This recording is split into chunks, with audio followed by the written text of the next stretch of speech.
C O O L.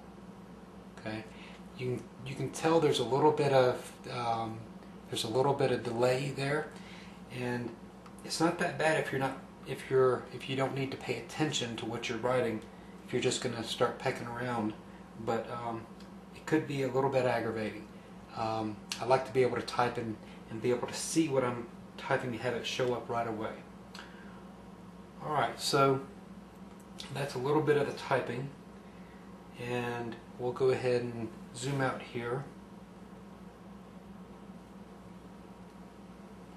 and we'll click on the scroll option is on cancel or done, so we'll go ahead and hit done. Alright, now the icon, little note icon, shows up there that there's a note associated on that line, that then I can take my cursor, scroll up, and then select it. What I really want to do is I want to press it, but I can't. Okay.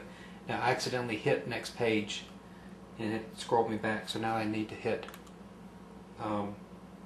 previous page and then previous page again. Okay. So that's a little bit about browsing a book. One other thing I want to point out, and I pointed this out in part 1 of my video. Up top here is a little like what you would want to do for a bookmark, or like a tear page, like a dog ear thing that you want to put on a book so that you can come back. To get there, you would think you would be able to scroll down in order to end up at the top, but no, you have to go all the way up to the top and then press the select, and now the dog ear is set for the page so that it can remember to go back there at some point. Alright, so we've done that. Feels very good to hold. I'd imagine they're going to get a lot of complaints about this, and so I'd look for some changes in the next Kindle device to come out. Alright, so I'm going to go home. I'm going to press the home button, and now let's take a look at a document that I imported. I sent myself, everybody who buys a Kindle and you have it registered to you through Amazon, you have a Kindle.com email address. So using my tablet, I emailed myself 2 documents, a Word document and a PDF. And let's show you. And so there's the document that I emailed from this account, and it's a authorized account, so I can email stuff. And then here's the PDF. Okay, so let's go ahead and take a look at those real quick. Nothing special there, but it didn't come out like I wanted. Okay, so let's take a look at the Word doc first. Okay, the Word doc looks great, but the problem is that I had a picture down in here, and that picture did not show up. I was expecting it to be imported and show up in grayscale, but it did not. But the text of it showed up just great. It even bolded some text that I had bolded. I had in part 2 bolded. Now, up top, I have some hyperlinks, and so you see in part 1, that's a hyperlink, so and that actually works. So if I click on that, it's going to bring up an option here to allow me to then go to that hyperlink. So I can then launch my browser and then go there. So let's do that. And here we go. And that's Google. Google Reader. It says I'm leaving a secure site. Say yes, that's fine. And there we go. Now I'm on the Gotta Be Mobile site, and I'm looking at the whole article, and so it allowed me to jump from that hyperlink to the web from that Word doc. Very cool. Alright, we'll get more into that in a little bit. So we're going to hit the back button here to go back to our Word doc. Okay, so there's the Word doc. Now, I'm going to go back home, and now I'm going to bring up the PDF, and you'll see something a little bit different on the PDF. Okay, on the PDF, I also had a picture, and the picture did not come in. Let me make the text on the PDF a little bit smaller.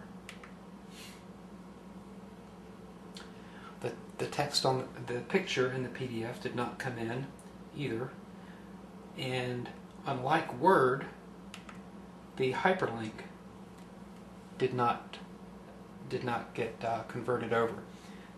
Even though the PDF did have a hyperlink in it, and I'm able to click on it within Adobe Reader and jump out to the web, it did not make it over here. Okay, so that's what this looks like in the PDF version. Alright, now we'll hit the menu and we'll go close, and we'll close. Let's see, we'll go back home. Closing the dialog, hitting close on the dialog box just closes the dialog box. Okay, let's browse the web real quick. And to do that, this is actually the biggest surprise of mine with this. I didn't expect this at all. Don't know how long it will stay this way, but it appears to be free. We can browse the web using the WhisperNet Sprint eVideo service for free. Like I said, don't know how long it's going to last. Could be next week they start charging, but it's an experimental stage right now. So to do that, we go down to the menu, and it launches the dialog box. Scroll down here and click on Experimental. And then we have Basic Web. So then I'm going to click on Basic Web, and I see a list of bookmarks. Alright. Now I can either go to those bookmarks, or I can come up. Let me zoom in here a little bit. I can come up to the top and I can enter a URL there. So to do that, I'm going to press the select button on the scroll wheel, and then the dialog box comes up to allow me to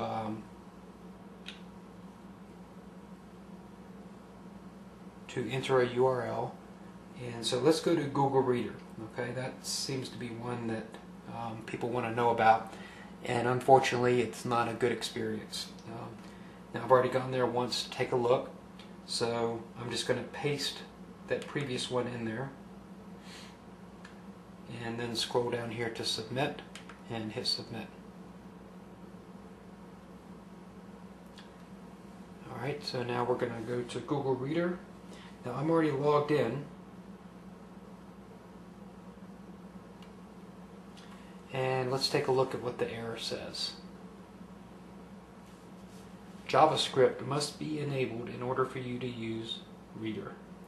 However, it seems JavaScript is either disabled or not supported by your browser. So we are not able to get on Google Reader using the